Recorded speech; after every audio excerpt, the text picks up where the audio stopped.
Let's see who they want. Okay. Let's see who they want. Let's see who they want. It's time to see who they want. I'ma kick back and roll me a blunt with the culture. We know it's trending, it's over. I can't respect your feelings. I touch your shoulder, fuck your feelings. We the culture, we know who they want. Who they want, we know who they want. Who they want.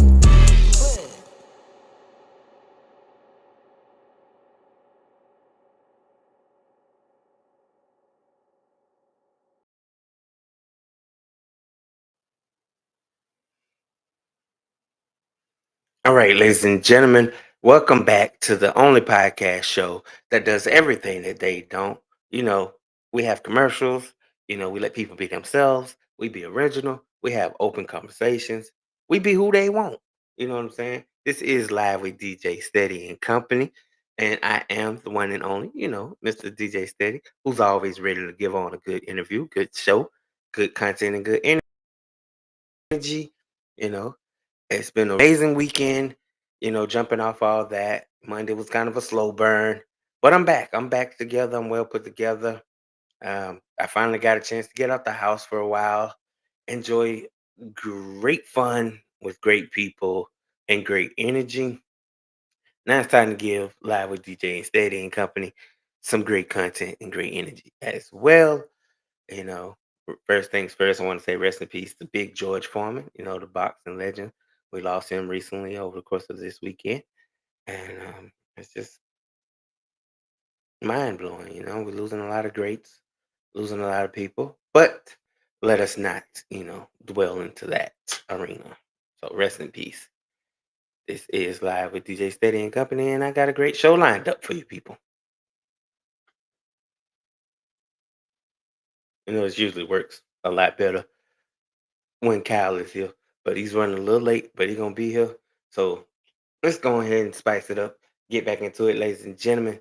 We got a great guest that's been waiting patiently to be part of the Who They Want Network. You know what I'm saying? Get ready for a little laughs. Get ready to find out why he decided to make you laugh. Let's have some fun. You know what I'm saying? My man ZoeBoe69 is in the building. What's up? What's up? What it do? How's it doing, my brother? Man, I'm chilling down here in Florida, Not my home state. Different types, different parts of Florida. I was telling my wife there because she's from Toledo. So I'm Okay. telling her that we got three different issues or versions of Florida. You got up north the panhandle, that's Florida. Yep. Then you got us, we Florida. And then you got the dirty South. You got down in Miami area. You know what I'm saying? As a Florida native, you're absolutely right. Where you from? I'm from North Florida. I'm from the Panhandle area. That's where my people from. Yeah, that's why I say, well, I'm here and I go up there. My people from Mariana, Florida. So you know what I'm saying. So I go up that way. Like, wait a minute. It changes, you know what I'm saying? And I'm from Quincy, like we passed I through got Quincy. people in Quincy too. So and then it's different when because I now live in Houston, and Okay. you know what I'm saying. So it's different when I say certain things, and people will be like, "That's so country," and you like, "Huh? This is just the way I've talked all my life." Yeah.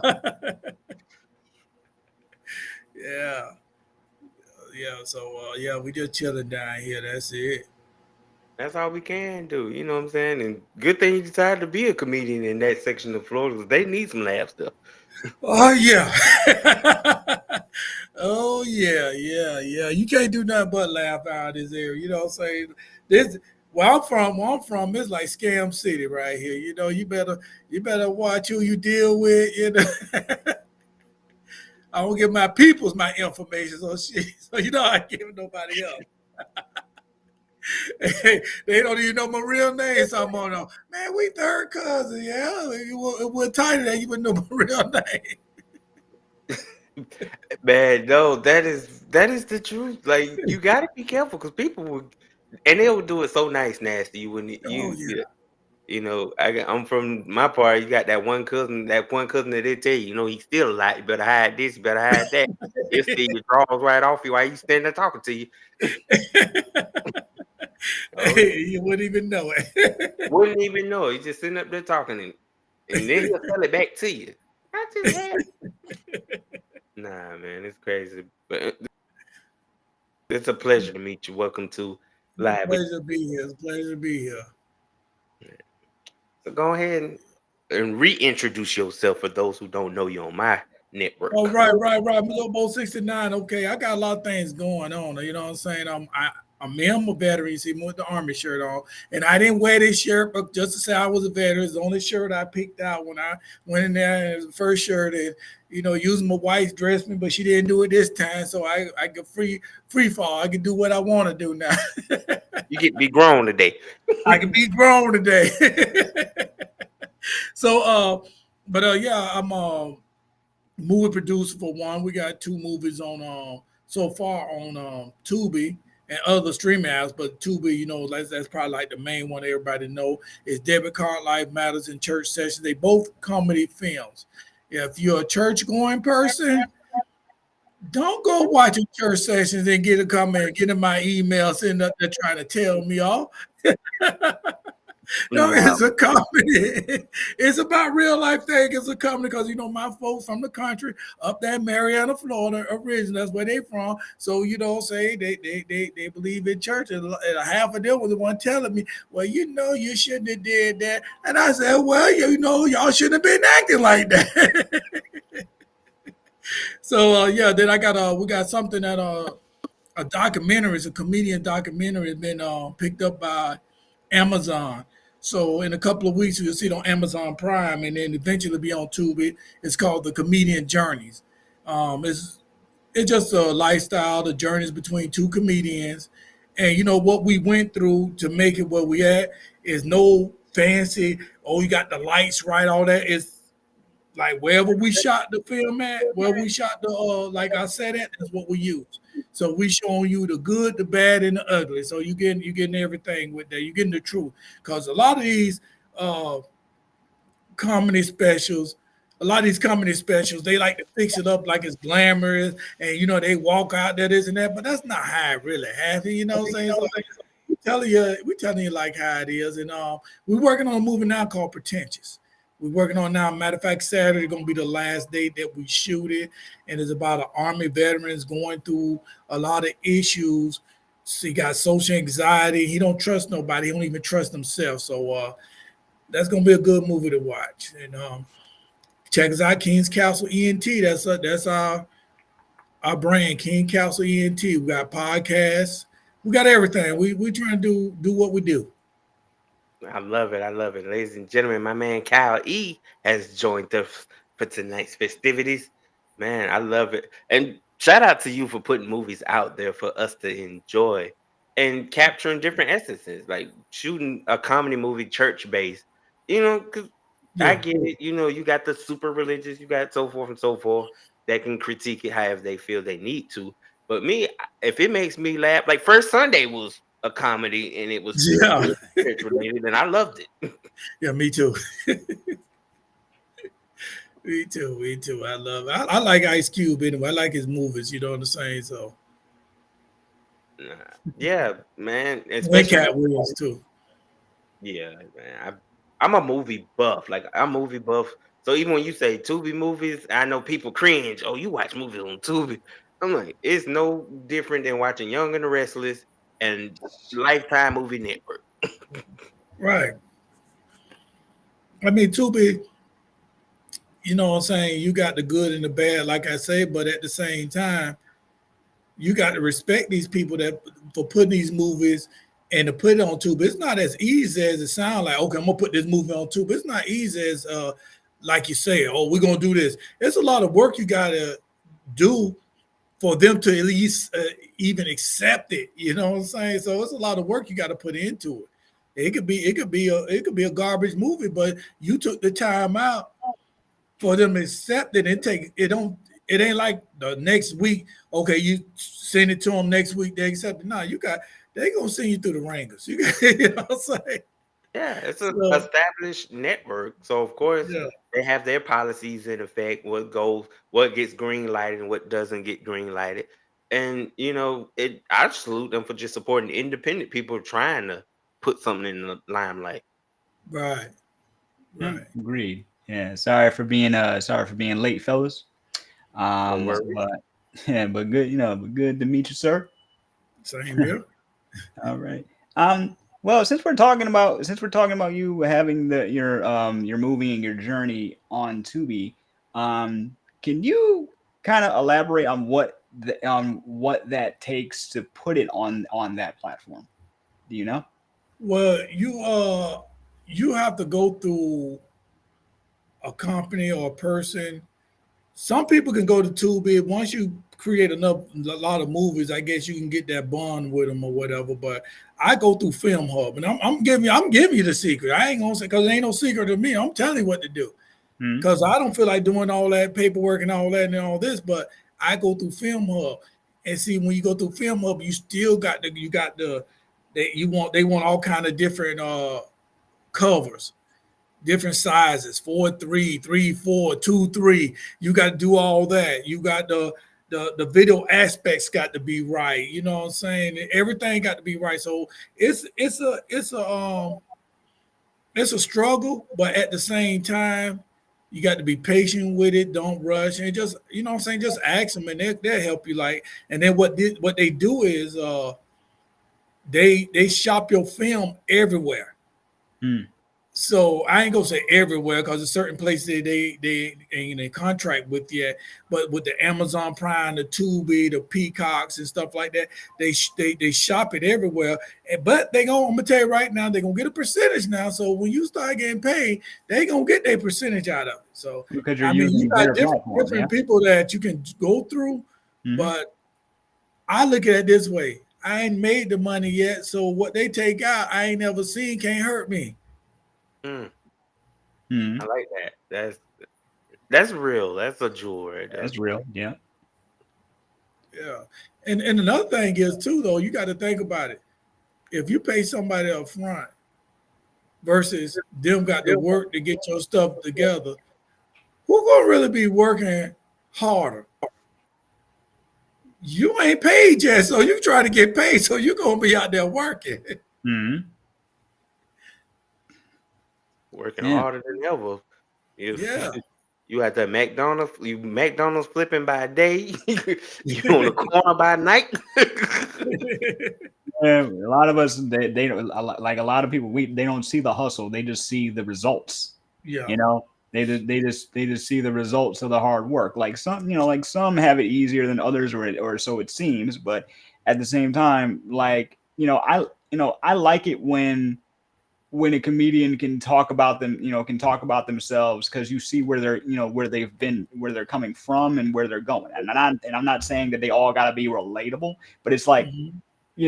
like I like it when you can take like I got relatives that have gone through some struggles. I'm pretty sure we all do. But Mhm. when you have those relatives that can take something negative and flip it into a positive, that's a skill, right? Like that, Mhm. like that is a skill. And going on stage, like the most I've ever done was go on stage and tell one joke and get off, right? My cousin, when I used to go to my cousin's youth group, they did this thing every summer, where it was like like a showcase, and they would ask someone to come up and tell a corny joke. He said, "No good jokes, corny jokes. Give me a bad joke to make me laugh, right?" So I would just so I would I get something off of TV, or something that would just come off the bop, the back, just off the top of the head, and then after that, I just get off stage. I that it's nerve wracking enough doing it in front of people. Period. So It is. It is. And then I grew up with family members, like he said, we being from Florida, you always grow up with the cousins that's gonna say the most wildest of things, or the older Mhm. generation that don't care what they gonna say. And you probably wouldn't supposed to laugh at that. Like you weren't supposed to be finding Richard Pryor and Red Fox record and Red players and Fox, drum You know what I'm saying? So it's that for me that makes it go. I used to tell people because laughter is me. Like my sense of humor is top tier for me. With all life challenges. I used to tell people at some points, I'm like, I'm gonna be the world's first stand-up, sit-down comedian. Because with the way I'm set up, I can't be standing up on stage all night. Yeah, I mean, it is. It's like you said, Florida. This is where I'm from, and I'm gonna just say it like this: is like on Facebook. Me and my cousin, we ragging each other here and there, here and there. My sister, this and that, and that's what we do. So it's I know a lot of comedians. I know a lot of funny people, but the thing about it is they don't want to get on that stage to do it. So that's a different thing when you get on that Mm. stage, because you get on that stage and you see all these people looking at you. Then when you say something, you going like when you do comedy in a bar, they talking, they ain't come to listen to nobody. They drunk and they talking to each other. So that's when you gonna have to get down and dirty with them, like for them to listen to you. So Mm. and if you're timid, oh, they gonna eat you up alive. Yeah, if you timid, they're gonna eat you up alive. It's gonna be somebody, like you say, if you go to a comedy club, it's different from going to a comedy club than going to a bar. You go Mm. to one of these bars, like I say, and oh boy, like it can be rough, you know what I'm saying? But and then me, I go different places and do comedy, so it's just not like so they call it urban or whatever they want to call us. It's not that I go different places. So somebody called me like, hey, you want to do a show here, this and that, this now, what it is, how much you pay, yeah, I'll be there, and it is what it is. Because you got to have different sets. You got to know how to read the crowd too. Because you know what I'm saying. You go to a little hillbilly town and do comedy, and you go there and you're expecting, okay, I'm gonna go here and I'm gonna say these type of jokes, but they ain't into that. They into what your other style, your real style is. So you know what I'm saying? In other words, you got to be yourself. You got to be What's yourself. what's a joke that you had in one of your sets that you didn't because of the environment you didn't know that if it was gonna hit or not, and it ended up hit. Well, I was in. I'm gonna say it was a hillbilly town, and I'm gonna be honest with you. I can write. They say, okay, you got 30 minutes, blase, blase. So say I put 30 minutes of material together. Yep. When I get there, I probably say 10 minutes of that material. The rest is just like off my dome because you're reading the crowd. And Yeah. this was one I was reading off the crowd. It was about it's in Central Florida somewhere, like northern for me, between here and Ocala. And I said a joke. I don't want to remember what it was, but it was something about it was the snowbirds coming down here. And Mm. if people that don't know what a snowbird is, it's people from north that comes to the south, mainly in Florida, Central Florida and below during the wintertime. And then they go back up to the north, during the summertime. So we call it snowbird. So, and Mhm. they usually hit these little small towns around, the big cities or whatever. So I'm looking around and, it's just me and my wife there. So, and then the owner, he's Latino. So we about the only, what I'm saying, spice there, what I'm saying? So the rest of it's Mm. like plain, you know what I'm saying? So, so, so I get on the stage. So I remember I asked them, we got these snowbirds here. And I feel like, no, no, no. I said, so all y'all from Florida. No, we from New York, New York. So I said, what the hell are you talking about? Y'all snowbirds. You know what I'm saying? So this is how I'm talking to them, right? But they Yep. love it. They're eating it up. They're eating up. So then I'm like, this is right after the president election, after the election. And I say, wait a minute, y'all from New York. I say, yeah, you know what? We got posts on Facebook from y'all New Yorkers that was telling us from Florida, next time a hurricane come, don't bring our behinds up to New York because we're a red state. I said, we don't like y'all New Yorkers anyway. We don't want to go out there. So I'm starting eating them up. But they laughing though. You get what I'm saying? They laughing about Yeah. it. I said, y'all can't. I said, y'all come down here every winter. We don't go up there every summer.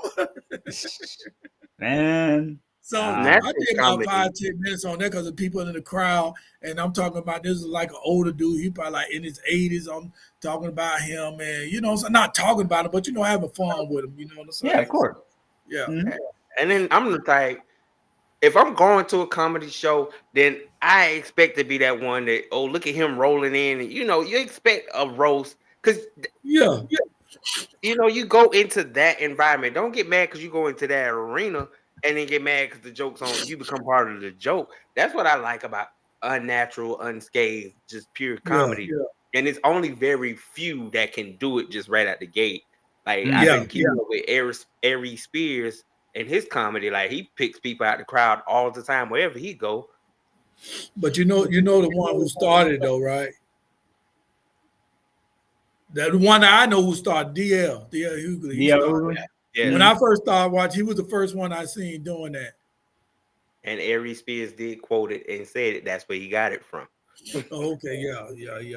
He was the first one. And it's like down here, that's all everybody doing. They call it crowd work. Crowd work. I see a lot of these days, especially a little bit before, but especially after COVID, I've been seeing a lot of crowd work clips. Like like YouTube, a comedian doing just straight up crowd work, right? And a Yeah, couple of them did a whole special, like a whole hour of crowd special work. of just crowd work, and the stuff they come up with just off the top of the dome, like they wait, they will wait for someone to say, for someone to say something, or they'll look at what they're, or they'll look at what they're having for the night, because some of them do it in like clubs, so people are Yeah, like eating, so they're like, okay, so what you eating, what you drinking, and then they'll point something, out, and it will just get the biggest laugh. Even a fumble can get a laugh if you yeah, yeah, if you can land, right? And yeah, I'm like, I'm just sitting here in awe, because I'm the type of person that likes to laugh. Could I do a whole 30? Heck no. I can't even do a 5. But my thing is, like, I respect that skill of just going up there, being yourself, and getting and just getting laughs out of people. But how do you deal with a heckler? like I say, me and my family, we chew. We call it chewing down here. They call it roasting or whatever. So I'm gonna call what everybody call it roasting. Me and my family, we roast each other. So if you're ready, stay ready. So if you say something to me, just be prepared that I'm gonna get on you, and once I get on you, I'm gonna stay on you. I might not even finish my, I might not even finish my set. Everything I was talking about earlier, that's gone out because you started, and it's a couple of times that I had to do that, because I don't go out there, and when I say mess with the crowd, I mess with them. We talk blase blase, but I'm not putting them down. I'm not trying to shame them. But if Mhm. you come and heckle me, and you know what I'm saying, and it's a different type of heckle though. You feel what I'm saying? If you Yeah. heckle, you going with the joke or whatever, blase blase. But if you like rude and obnoxious and all that, Mhm. Mhm. I get on you. You get one. It is what it is. Because It is what it is. it's all kind of faults that you can find about people. And the main thing you got to understand is I got the microphone. You sitting You there got the microphone. screaming what you got to say. Nobody don't hear what you got to say really, except for the people around you. I got the microphone. You got the micro. If you're going to watch a comedy show, and I've seen people that go to the comedy show and they sit like front row, right? And then they try to heckle, and some of them will, because they'll get the jokes. They'll start just going crazy, like, oh, no. They want to get roasted that night. They want to get roasted Yeah, because they want a story to tell. yeah, Others will get offended, right? And I've seen some where, where some where they either leave in the middle of the set, and then the comedian of that night will say something, and that will just kill, or other times it would just be like, oh, I'm offended by this. Why are you offended? Then they actually have, like, next thing you know, it turns into a therapy session, like yeah. a like a, oh I man. remember. I remember. What's his name? Collier, what's his name? Collier, his name Mike Collier, Mark Collier. It's Collier. His last name Collier. He played on what was that movie he played on? Anyway, he played on a lot of movies. But Yep. I remember he came down here about 10, 15 years ago, and it was a group of blind people came in. and they sat up in the front of the corner. Man, when I said, and the group of people I went to, they got sense and they said, man, he couldn't say that. They blind, he couldn't say that. I said, they knew they were coming to a comedy show. And they all walk, he like, look at all they walking here, stumbling over. I mean, he was like, oh. He was all like, but you know, he didn't mean no harm, but it was funny though, you know. Right. And then it's like you say, it's not like I'm intentionally attacking this person. No. It's just, I got a quick joke because, you know, it can gravitate to people really, really quick, you know. Yeah. And I like that. Like I like a quick, you know, I can get into the joke, say this, move on. Like you say, a 30-minute set. Oh, I don't need this paper now. The crowd already, because you got to hit that, like that opener joke. Like you say, you get a few little, and then you get that, by the time you get to about that fourth or fifth one, and then you hear everybody busting the gut, and bam, you got your audience. One time, my wife, I got her in the comedy. She's a singer and all that. You know, we got some new music getting ready to come out too. But nice. But I got into comedy because you know we be sitting up here this and that. I don't laugh at her stuff. She don't laugh at my stuff. Sometimes I laugh at her stuff, but you know, no, it's tough love. You know what I'm saying? Tough love. Then when you get on there, it make you stronger. You know what I'm saying? I ain't gonna sit up there like that because you're not gonna get that when you get on there, especially with other comedians. Because comedians hate each other. They do. They be hating on each other. The ones you think your homeboy be hating on each other. So anyway, we went up there and she got up there. This is her first time on stage. We at this redneck bar. The redneck bar is in the middle of the hood now. This is a redneck bar in the middle of the hood. And I never understood that because I never went to this bar. I stayed in that area. Never went to that bar till I went to go do a comedy show to do like this the address. I put the address, this little redneck bar right here. You know what I'm saying? And it's in between two of the roughest, three of the roughest hood down here in Tampa. You got Cross Fletcher, Cross Fowler. You got Sulphur Springs, and then you had Riverview Terrace. Sulphur Springs and Riverview Terrace, the only projects, but these other areas are rougher than the projects. You get what I'm saying? Then you got right here the redneck bar. So my wife, this is her first show, so she got up there and she's saying a joke. So old white, lady drunk, tried to heckle her. Boom, she went off on her. You know what I'm saying? Handled like a G, you know what I'm saying? I was never so more proud of her, you know what I'm saying? She handled like for real, she handled like a G. So then when I got up there, I said, I was talking about, because all the police was riding around there. So I started talking about the police. So they was into it. So I started telling them some true stories. It wasn't nothing I planned on right. I ain't write this. It was what I planned on. I had 30 minutes then.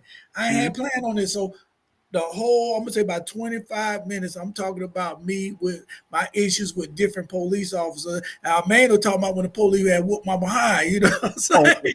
Oh yeah, well, they were loving it. You get what I'm saying?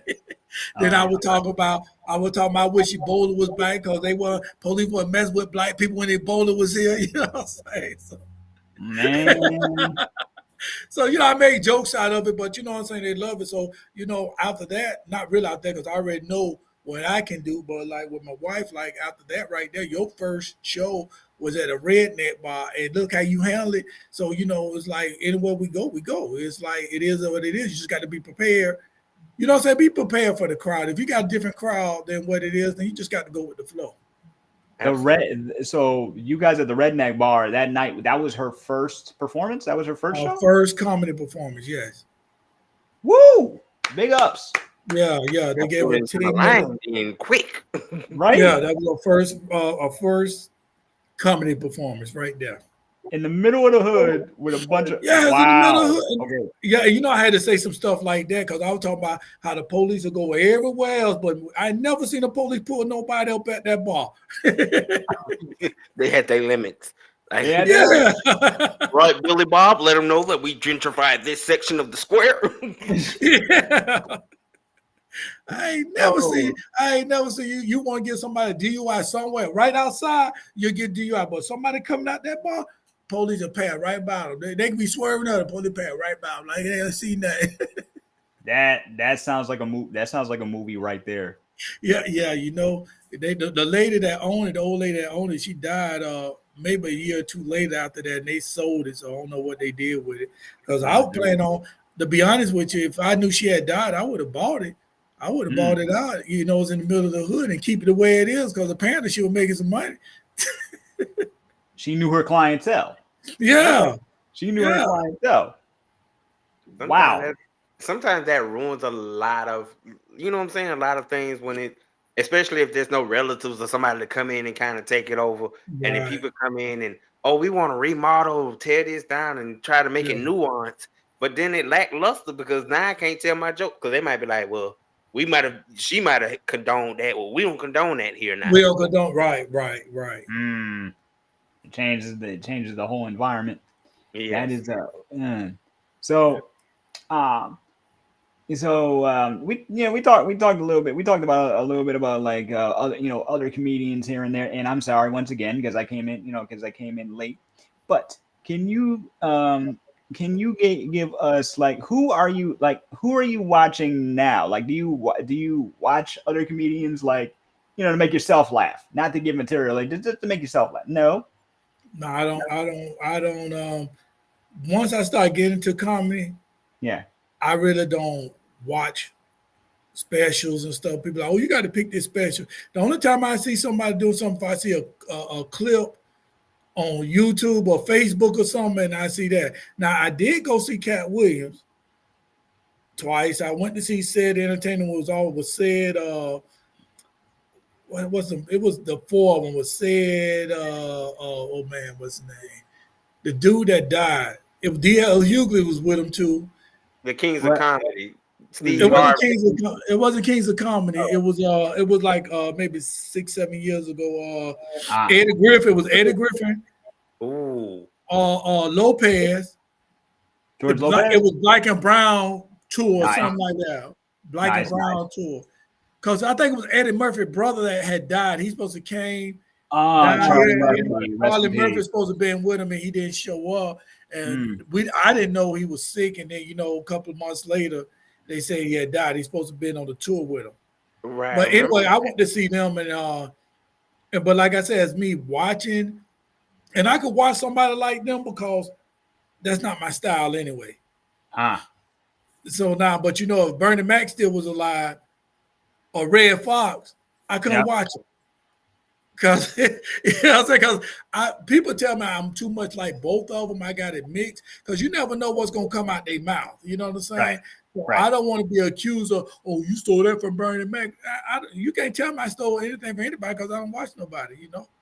If I, somebody like when I'm trying to do a show, because I do promote shows, when I'm hmm. trying to promote shows and I get comedians, I said, send me a minute of your clip. Oh, I send 10 minutes. I don't need to hear 10 minutes. Just send me a minute of your clip. I can tell on that minute. Give me a minute of your clip. I don't want to hear the whole thing because I don't want to, because sometimes we don't know that we taking somebody material, but we do, but we don't even know we do. You get what I'm saying? Because like say when Yeah, you sleeping and you got the TV on when you're sleeping, a lot of that stuff come in your mind, your subconscious, and you be thinking you woke up, oh, I had this about this and that, but it be somebody else stuff. So I don't want to be never accused of that because I want my own stuff. You know what I'm saying? And yeah, it makes sense. I hear a lot of a lot of comedians, at least because I watch a lot of stuff on YouTube too, and they will, and certain ones will say, oh, he took my joke, he reconfigured it, but yeah, they reconfigured it into their style, or they changed some elements of the story, but that's my joke, that was my setup, and because you can't copyright a joke, it gets hard to explain to people, no, I came up with this first, or this joke is just, because things could be, because more than one thing could be true. It could be a straight up coincidence, or they could have taken elements of your joke and then just flipped it. And you just don't know. You just don't know. So I understand where I think you're coming from. I don't want to be accused of taking Yeah, somebody's stuff. especially after that bomb of a podcast interview with Cat Williams last year. So I get that. You know what I'm saying? Man, Oh, between him and Cedric, like he took Yeah. he took my Yeah, my telling a joke. fat face on lies. What you doing? You let him come up here. you know he started down here though. Yep. Cat Williams first stand up. It was I was in the army when he did this. I'm reading it was in Ruskin, and that's like 15 minutes from me, and that's where he had started from in Ruskin. But the thing about it is though, and I'm gonna say it like this though, right? Hmm? A lot of people say, "Oh, they stealing jokes, they stealing jokes, they stealing jokes," but it's like what 8 billion people in America, and you trying to tell me you the only one thinking of this right here? I went to a show. I went up to the Charlotte at the Comedy Zone one day. One time it was a contest. Dude got on stage. He said the same joke, not the same way, but the same joke that this dude down here in Orlando say. So I go down to Orlando and I'm talking to the cat. The cat like, man, he had to hear me to steal my joke. I said, MF, nobody don't know who you are. Who go just go on your page, look you up? They don't even know who you are just to look you up to see that joke, man. People got the same style. They got the same style, and it is what it is because it was one comedian, I forgot the name of it, but when I first started, he was saying that he came down here when it was Tampa Improv. He wouldn't let no black person feature for him or come up before him. Mm-hmm. He said because we may have the same type of joke. Same kind of joke. Yeah. Man, but that just shows me like, yeah, I do believe that some people will either knowingly or unknowingly someone like there are similarities between one person's story and another person's story, but I also believe that it could be a straight up coincidence. And I have an interesting case in point about that. So I'm pretty sure we all know the comic or the character Dennis the Menace. Yeah. Right. Okay. So apparently, around the time that Dennis the Menace was being created over here, there was another version being created in the UK at the same time. They didn't know each other. The two creators didn't know each other at all. Right. The two creators didn't know each other at all. The stories of the two were similar, except for where they lived and what kind of like trouble they got into and what kind of slingshot they used and stuff like that. It was happening at the exact same time, right? And I don't know if there was any like legal action taken, but it was just the two of them had a similar idea and they both executed it similarly. And it's like, how else would you have especially at the time, there was no internet. There was no like the publications of the comics. I don't know if like because UK they got their own humor over there, so it's not like the guy who was creating his version looked at either, I don't know, the TV show or the comics from back in the day and just said, hey, I'm gonna do that. No, it's just happened that they just happen to have the same story and the same title. And it's strange to me. It's kind of like when you hear multiple artists, some of them have the same name or a song with the same name, but with the same name of a song. It gets to a point where like I believe the Screen Actors Guild, if somebody has the same name of somebody, they're like, can you change your stage name or can you use a different name because there's already somebody with that name. We don't want to get you confused, right? So it's amazing how how so much things can be happening in the world at the same time. And yeah, there are 8.5 billion people on the planet currently. So there ain't no way in the world that just one person can be going through just these series of events and then someone sees them. And I'm just saying it could happen, but it's not happening as frequently as we think. You Yeah, know? because you got Saban with what he did with the Power Rangers, Yep. seeing it over there in Japan and bringing it into America, and just basically English dub footage of what he already seen over there. Yeah. And he had to do it in the American way. Like there's so many great sitcoms that come from overseas that get brought over here. And some of them we didn't even know were from over there until like later on. Some jokes translate well in one, in one culture versus another. So to Mhm. me, I feel like we should be like, instead of like, oh, you stole my joke, you stole it. No, like, hey, let's talk.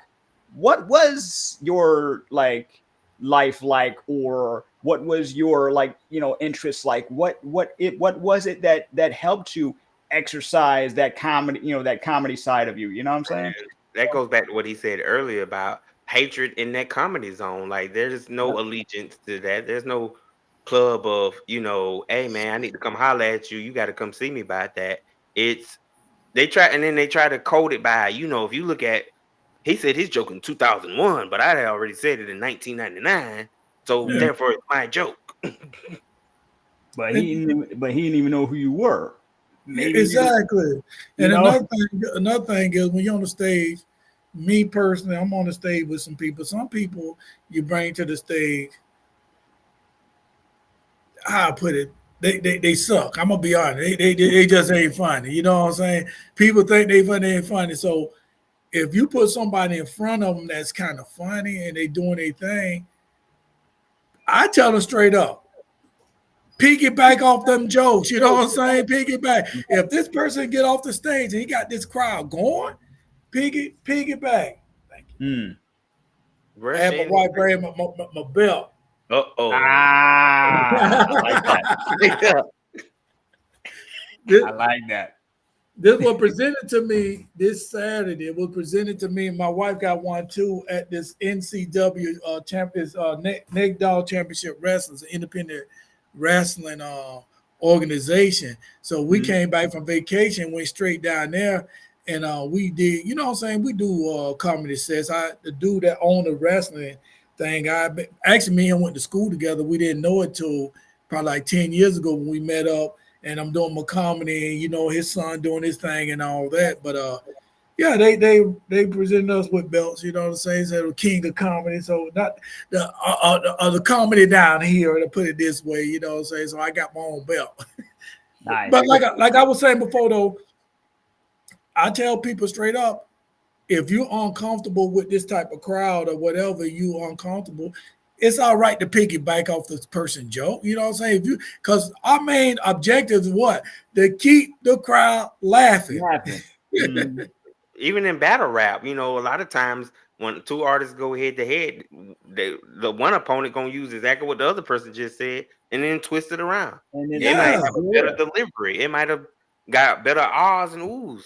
So it's just right. that, like I feel like who you are, what makes your DNA works. Like Kyle can tell you, or people can tell you that for me, for podcast goals, I watch multiple different podcasts, and I ain't say I'm them, but I'm like, I got some DNA from everybody, but it's me. Like Right. I'm delivering it in me, my format, my faction. Intro might Yeah. pop off. Like I've been making jokes with watching TikToks, and you see Jennifer Hudson's little thing for the spirit tunnel, and her guests come down. I'm like, when nobody big enough Yeah. guests is coming to do interviews until I did it. That's Yeah, just right. See, you just want to make it. You just want to make it like funny, just like Steady and I. I'm from Connecticut. He's from Florida, but we've been working together for that's 3 3 4 years. years. Yeah, right. So since then we've done I don't know how many shows together. Not to mention interviews on other people's podcasts. And next thing you know, we end up doing like a little side project with my cousin, and they end up they end up getting to know each other, and then they kind of mold right away. So if somebody's doing like a little joke or whatever, they'll do the what was it, the Temptations line. It was a temptation. Ain't nobody coming to see It was you, the, it Otis was the live. Temptations line. You were reading Yeah. each other like a book. And he said, "Ain't nobody coming to see you steady," and you just went with it. You Just and because it's unnatural, like you say, it's that you try to hackle me, I'm gonna get you back just right up the dome, not being offensive, but I'm gonna say something, and bro was like, "We gotta rewind that back, and you we gotta gotta come in record that. I'm like, bro, we gotta record that right now because he just had natural Sometimes I chemistry. get mad. I'll say some stuff and it really be funny and be like, I should have wrote that down for real. Yeah, that's the thing. Yeah, sometimes these jokes come to you at the wrong time. It just they come to you, and I got the. And then after a while, it's gone. Like, oh well, there was a spot there. Especially this traffic up here. I mean, you got a lot to talk about. Mm. People got a lot to talk about, and everybody. And like I said, it's a lot of comedians. It ain't like back in the days when you only had a few comedians out there. Yeah. Now every city got about 500, 600 comedians. You know what I'm saying? And so you gonna tell me ain't nobody saying the same jokes they are? Everybody going to open mic, different open mic. You gonna meet this person? It's just gonna happen. All I can say is say it better. Be you with Say it. it better. Make it Be better. you. Yeah. Be you. If I see a dude from New York or a dude from Florida or heck a dude from freaking India and they say the same type of jokes, it's like okay, so which one do you think did it better? Like we're seeing comedians from all around the world now. We're not. It's not just relegated to a few states. You know what I'm saying? And I love seeing each one's style. Because they might teach you something that you didn't know. It's a cultural thing. We don't It's a say cultural nothing thing. like when Robin Williams, did all the voice impersonations and all that, and then you had Dave Coulier, and now we stepping into our side, and you got like Jay Farrell and so forth and so forth. They do impersonation. Nobody, the you don't see nobody impersonation. calling somebody out. Nobody calls them out. Comedy is comedy. Good It is. comedy. That. You know what I'm saying? Quit trying to put a stamp on. Oh, that was mine, bro. I laughed. Whether I laughed harder at yours or laughed less at these, it's comedy. So my question is like, for you doing comedy in today's society of sensitivity, does that like kind of make you sweat your brow a little bit because you, like you say, you go in not to be insensitive, but you go in to deliver natural comedy. So do you feel like you get bothered by sensitivity in America's rating scales now? And that might be a reason why a lot of these clubs is kind of skeptical about getting me on that stage because, like I say, I'm gonna be me. You know what I'm saying? I'm gonna be me. You come here. So guess what? I'm gonna be me. If I go on that stage and I try to tailor my stuff, so okay, well, this may hurt this person feel, but this may hurt this person feel. This may hurt this person feel. Ain't no sense in me going on stage. Well, then what I'm about to be talking about, I might well. I even say jokes at work. And there's no cursing. I work for the federal government. I ain't sitting up there cursing and that, but I still make people laugh. You know what I'm saying? I don't know. Yeah. Some of them may laugh, some of them may not laugh. But I'm still saying me. But the difference is I'm not going. The stuff I would say like right now, I would not. Certain stuff I won't say that at work, but I'm still making jokes. In other words, and this is like. They like I said, they got a tight rope around comedians right now because they ready to throw them in the garbage can. We got the cancel culture. We're gonna cancel them. We're gonna cancel it. Yeah, man, you can do all you want to because I feel like this. If you funny and the people love you, you can like Cat Williams. They try to cancel Cat Williams. You can cancel. They tried to Club Shay. That's it. He opened a whole can of worms there. They tried to cancel him. They tried to cancel Dave Chappelle. Dave Chappelle. Yeah, Dave Chappelle all the time. They can't. Now, do I agree with everything that's being said? No. Am I offended by it? No. Am I? Especially since I've been watching these dudes since I was a kid. You know what I'm saying? These are my, like Red Foxes and Richard Pryors. I even go back and watch old specials because I want to see how things evolved and how this is storytelling. This is 100%. This is an art form. This is storytelling. It's the art of laughter is a skill that not a lot of us have. you know. And So May 2nd here in Texas is a comedy tour coming with Mike Epps hosting and Carlos Miller and Country word. Queen and Yeah, so forth and so forth here in Houston. And I'm like, if I don't do nothing else, I would love to get my coins right and go for that because About to those say you guys going, are bro? You going? unnatural. Man, I love unnatural funny. Like there's a different. You can tell when a comedian just doing something to force you to laugh versus somebody that can just say something. And, like he was saying earlier in the show about it come from being sitting around your family and going. You Mhm. go in, I go in, and don't get mad at me because my joke stunk a little bit. Now you got your feelings hurt, but you got to Lunel. She says it. You got to have being home and going back and forth with your family members if you're going into that realm of Yeah, comedy. yeah. You Linnell, can. Yeah, yeah.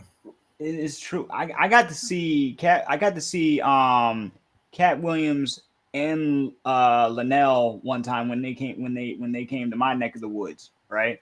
And it was so and at one point because Linnell was opening for Cat. It was and I forgot. Oh man, I forgot who else. Who else was there? We interviewed him at one point. Red Grant. Red Grant. Red Grant. So it was Red Grant first, Linnell, and then Cat. At some point, the power went off in the middle of a set. Like the power in the entire we were in a they were at a theater called the Palace over here, right? The power went off in the middle of their set, right? And then the emergency power kicked on. And she's on the ground, like, hold on, they shooting. I'm like, I don't know if she was really paranoid or whatever, but when I saw her on the ground, I was like, for some reason, I couldn't help but laugh, you know, because she might have known what to do at that point. And then Kat came out and said, "Look, I know this ain't like the power went out. This was out of everybody's control.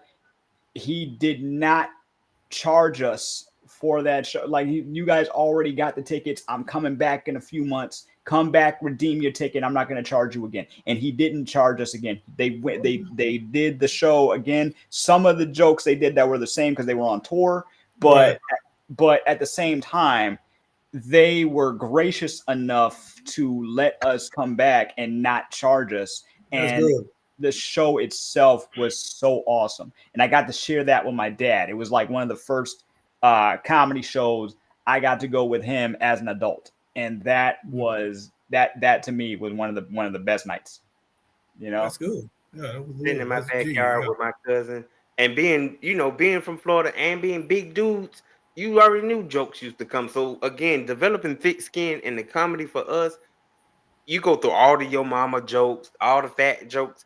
So again, if you reach a level of confidence where like you call whatever you can say about my fat would not bother me at this point. I done heard everything from sitting in my backyard, going back and forth with my cousin to when I go to school. And so, the football player who's chunkier than me wanting to say something. Okay, I got a trick for you.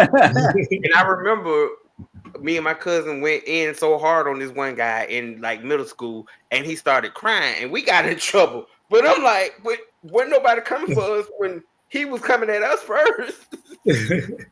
because he cried, so he went to a teacher. But I'm like, if you can't, what they say now, if you can't It, take it, don't can't dish stand it. the heat, stay out the kitchen. Exactly. Like, yeah. Down here, I mean, I ain't just saying down here, but when I went to school, the big people, you know what I'm saying, they was one chewing. You know what I'm saying? They had the jokes. You come to if you wanted, they had the jokes. So they wasn't, they know, I mean, you had some feeling sorry for themselves, but it wasn't all that. They wasn't, I was always been dark. So back then when I was growing up, the dark skin versus light skin. So they Yeah. gonna dish some, I'm dishing something Oh back. They man. dishing something, I'm dishing something back. Even when I was in the army, it was going back that way. So it is what it is, I mean, like I said, the people from up there, up north, New Yorkers, I was stationed in Oklahoma. They came down there, so I'm hanging with the people. When I'm in Oklahoma, I'm hanging with a couple more Florida people, but I'm hanging with people from Los Angeles and Compton area. So I'm hanging with them. So they come here, blase, blase. So what I'm saying, we having a battle of words. Yeah. Nobody get offended though. It's just a battle of words. Nobody get offended. It wasn't no, oh man, you should have said I'm gonna fight. It wasn't that. It's a battle of words. You know, they said that, I said this, they said that, and everything was straight. It wasn't no, oh, we gonna fight because you said that. It wasn't like that. Right now, I feel just like a lot of people are so sensitive. They so thin skinned that you can't say nothing to them. And it's just, like I say, it's just words. And people don't mean what they say. It's just like, even with comedians, certain comedians down here, I can go to and I can say something to them, blase, say something back to me, and it's cool. But certain comedians, you can't say nothing to them because they be all in their feelings and stuff like, I might be going up there, man. You did know this was a show, right? You plan on getting on stage? Yeah, then why you wore them regular ass shorts or something like that? I say something like that. You get what I'm saying? But certain ones I can't say that. I just sit to the side. Me and my wife sit up there, and we just be sitting like there, like they just go like they just got out the house, just got out the bed, and just gonna go straight to the stage. You know what I'm saying? But you can't say that to them but they comedians, and comedians you aren't supposed to have thin skin. Comedians, like I feel like if you can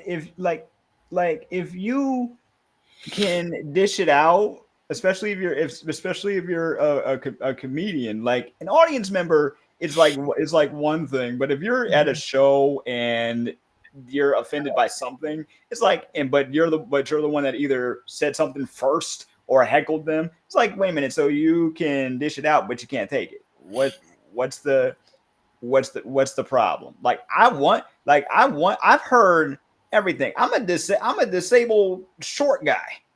I've heard just about everything I can hear. So at this point, it's like, okay, go ahead. Go ahead, hit me with something. Let me laugh. Let me think. I'm like, wait a minute. Oh, I get it. Like me and my best friends, like they're very sarcastic, right? They're very sarcastic. So sometimes they'll hit me with something like they'll hit me with something crazy about myself, and then I gotta sit there and think. I'm like, shoot, did you just? And I'm reflecting, and I'm like, dang it, I can't rebuttal because they're right.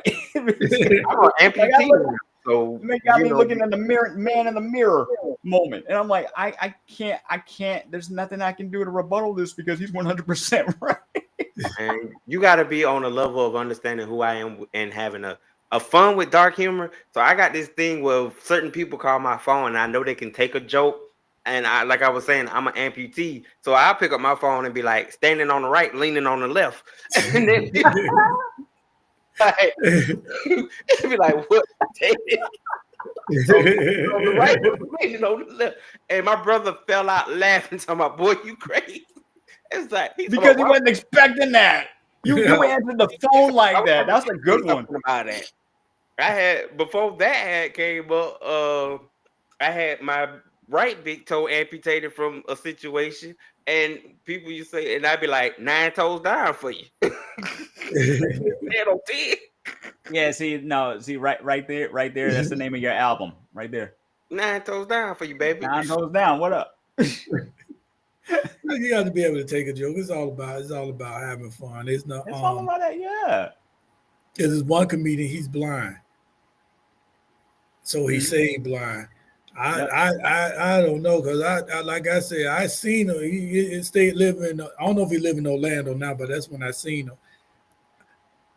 I seen him walk. It's a chair right there. He moved to the side, and when he sat in another chair, I'm like, wait a minute, get this mom. I'm looking like, you know what I'm saying? You want to check him. Yeah, I'm like, but he get up on the stage and he talk about different stuff. He's not thin skinned, you know what I'm saying? Because nobody don't really mean, and this is what people got to understand. It's not now some people do mean harm because they like evil people. Mm-hmm. But if you got you know what I'm saying, you said joke, that person said joke against you, said joke, that person said joke against you. It's all about fun and game. Ain't nobody being serious about nothing because, that's what it is. Because I got my finger, my right finger, pointy finger, has surgeries messed up, and so it's curved all different ways. So I say, if I point the direction with this finger, you're just gonna be going in circles. So so it is what it is. It is what it Yeah, look, boom. It go that way, so you gonna keep going the way. I can't even point straight, but it is what it is, and just like I said, got one of my godsisters, she get on Facebook all the time. What's up, crooked finger? And you know what I'm saying? It's all good. Ain't nothing, you know what I'm saying, personal about nothing. It's all about fun and games. If you can't take it, then don't dish it. If you can't if you can't laugh at yourself, I look at myself in the mirror. I got a penguin walk. I go like this, right? Yeah. So I call it my metronome, right? I call it my metronome, right? My girlfriend loves it, right? So I have no reason to worry about that anymore. But one day I looked at myself. Yeah. I looked at myself in the mirror and I saw myself go, wait, because I never really thought about how I walk. I just, I just do it. I walk with my back instead of my hips. So as a result, I do this, right? And I looked at myself in the mirror one day and I was like, oh, so that's what people see. And I just started laughing. I was like, wait, that's what people see when they see me. I never thought about it until I looked in the mirror one day. I'm walking towards my grandmother's like closet, and she had a thin mirror on the closet door, and I ran. I was like, oh, that's what I look like, right? And I just started laughing at myself because it's funny. Man, when I slipped and fell celebrating my birthday, I fell because I forgot that my left leg was gone for a minute. So I came down on the left leg thinking it was supposed to catch me. And the person I'm on the phone with was like, you okay? I'm sitting there laughing. They talk about, why are you laughing? I'm like, because now I got to figure out how the hell I'm going to get my one-legged ass up off the floor. You be trying to, what it's like trying to lift your body up with what? Oh man, geez. I was like, well, put your leg on. You just got the leg, sir. They didn't even teach you the rules of how to put it. Like, you just think, oh, I'm gonna put a prosthetic leg on. Bam, I'm gonna hop up. No, and you're Army vet, so you know it's certain things you just can't do that you used to can do. Yeah. It takes time though, but it's all about fun and game. That's all. It's comedy, fun and game. It's all about fun. I love comedy that also makes me think. Like I said, if somebody says something about me or or something about somebody I know and it makes me laugh, but it also makes me think, I'm like, you got me. That's it. There's a lot of things. Like I've heard people call I heard people call comedians like modern day philosophers.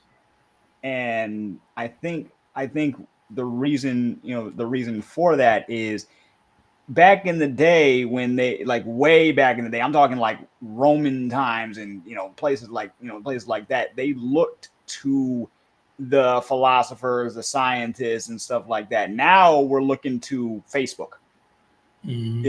Now we're looking to social media for our information. A comedian will point that out and make jokes about it.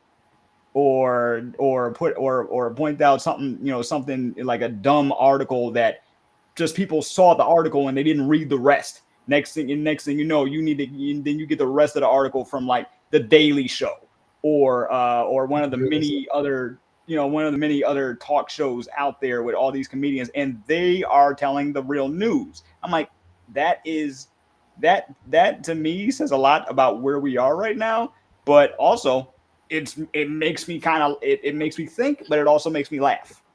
Man, I remember this one comedy moment as a kid. Well, at the time, my brother's baby mama, she was living with us, and she used to make jokes about my weight on the slide.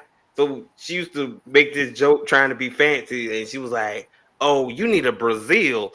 And she just said it like that, and I thought about it, and you young, you thought about it. The correct thing. I was like, I said, and I didn't think, without thinking, I said, B is Brazil, not Brazil. Not Brazil. And my brother fell out laughing, and she talking about, you ain't gonna get him for calling me to be, like, at that point in the moment of comedy, like, girl, don't come for me. You said it wrong. You said it wrong. Take your said it wrong. Man, you said Brazil. You so not smart that you called me a country. She wait. She tried to call you country. No, she called me Brazil. Like she just She bust called out you calling. Brazil. And I was like, really? Oh, she And I called had to you a really, country. I My it bad. take a minute for Yeah. it to register before you come back up with the rebuttal like you did earlier. Like, You yeah, gotta give me get a minute. you gotta get your you gotta get your information straight before you can use that.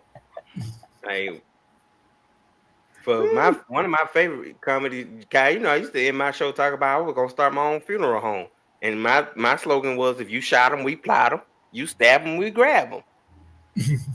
If you burn them, we earn them. You feel? If you choke them, Right. we told them. Oh, shoot. Feel free, people. Now I don't put that in the atmosphere. Y'all welcome to use it because I'm gonna say the most. No.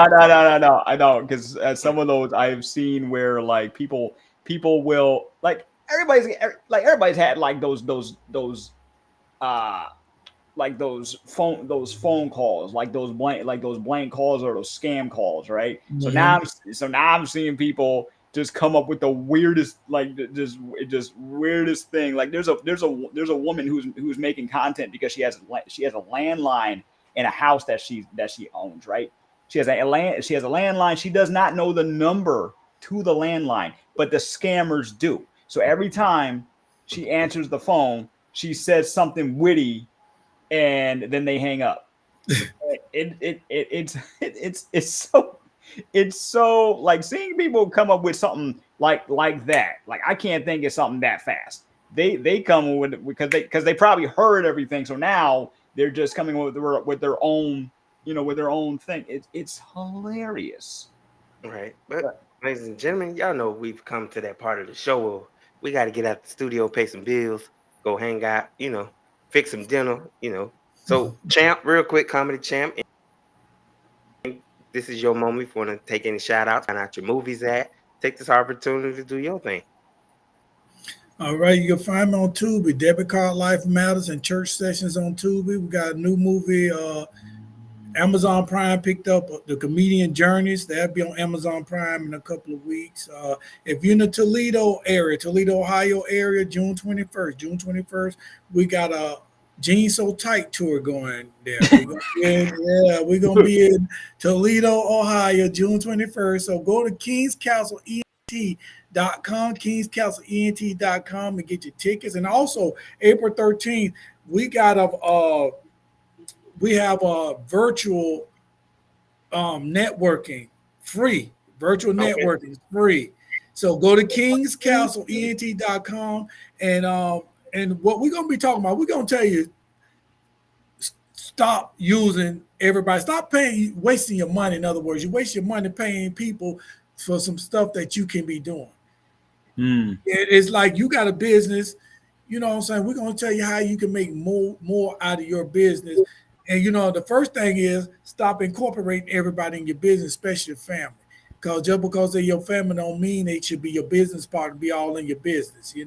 And so we're gonna just say some things, and what I'm saying, it's a free virtual like I said, networking event. So hey, you put your number up there, people blase, this is what I do, this is what I do. We're gonna tell you how you can make money by doing something that you like.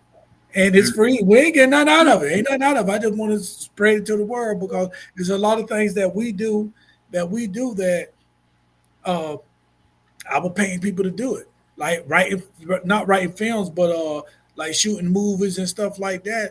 So I could, so I just incorporate certain people. Like, what, I want you to do this. I need you to do this and this and that, this and that. Why go spend all that money for some people that don't mean no good? And then when they shoot the film, it's not what you want. So then you got to reshoot it all over again.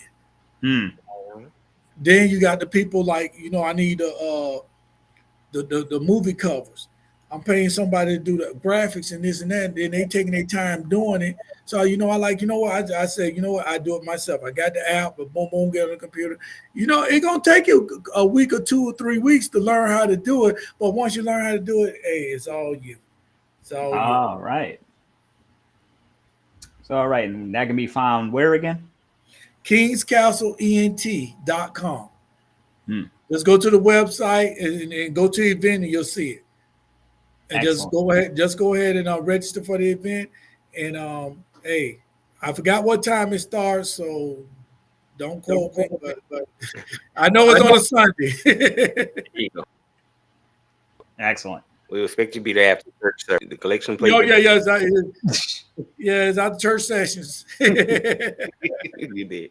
I love it, man. You've been a great guest. I enjoyed my time connecting with one of my kinfolk. Heck, me with one of my kinfolk. Hey, you never know. Two Florida boys, come on. You never know.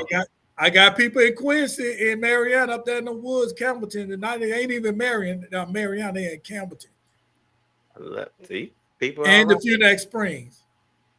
and I guarantee you're gonna find it somewhere you sit down and get to talking to folks and realize that's all it takes conversations. That's it. You know what I'm saying? And of course, we can catch Kyle E.